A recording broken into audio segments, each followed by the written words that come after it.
planned as a success. We cannot afford to fail. With that declaration, the tone for D-Day was set. Allied troops were towed across the Channel, seated inside gliders, whose pilots had only one chance for a successful landing. Thousands more traveled to France aboard Higgins boats, amphibious landing craft that were the key to the Allied triumph on D-Day. But the fight for Europe was just beginning, and not everything was going according to plan.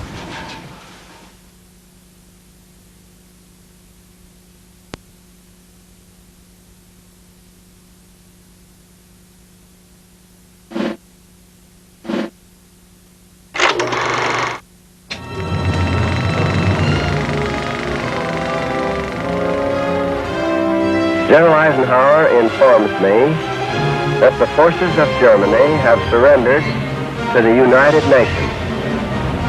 The flags of freedom fly all over Europe.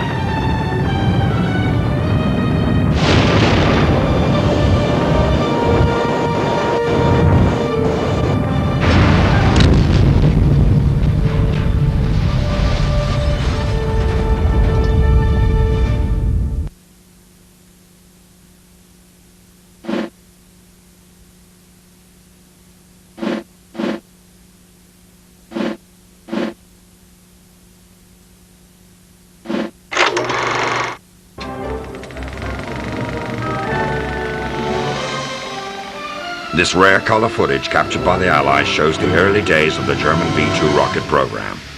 Capable of hitting targets as far away as London, these so-called vengeance weapons were of great interest to the High Command.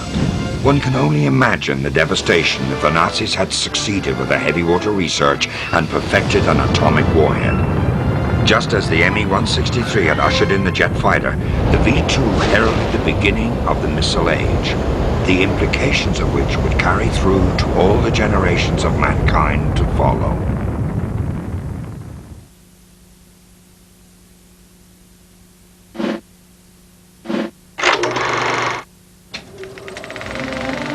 Following in the footsteps of the Me-163, the Messerschmitt 262 was the first true turbojet fighter aircraft.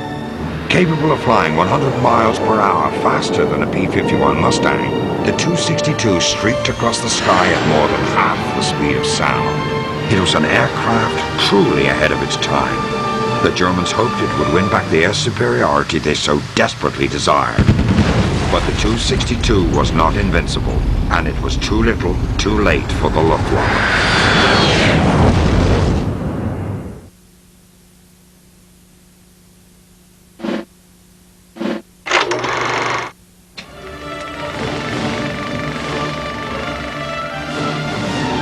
The Nazis poured countless man-hours and Reichsmarks into their various secret weapons programs, especially in the area of jet propulsion. Here, the airframe of a Messerschmitt 163 undergoes a somewhat successful test. The 163 Comet was an amazing little fighter, though it was often more dangerous to the pilots who flew it than it was to enemy bombers. But despite its drawbacks, the jet age had begun.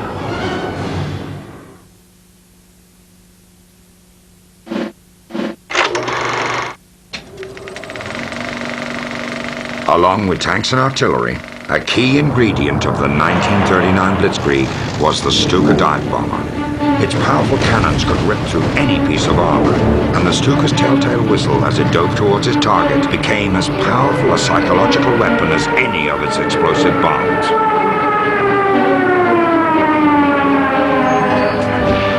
Goering and Hitler's success with the Stuka, however, would be short-lived. The Allied air forces would soon gain superiority of the skies.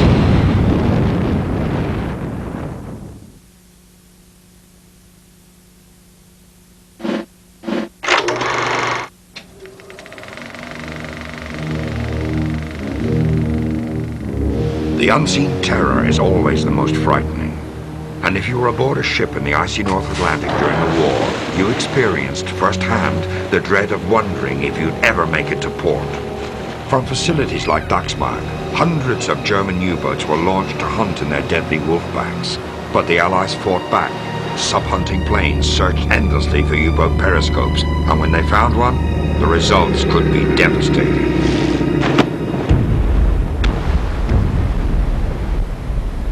regardless of which side you fought on. This would be a horrible way to die.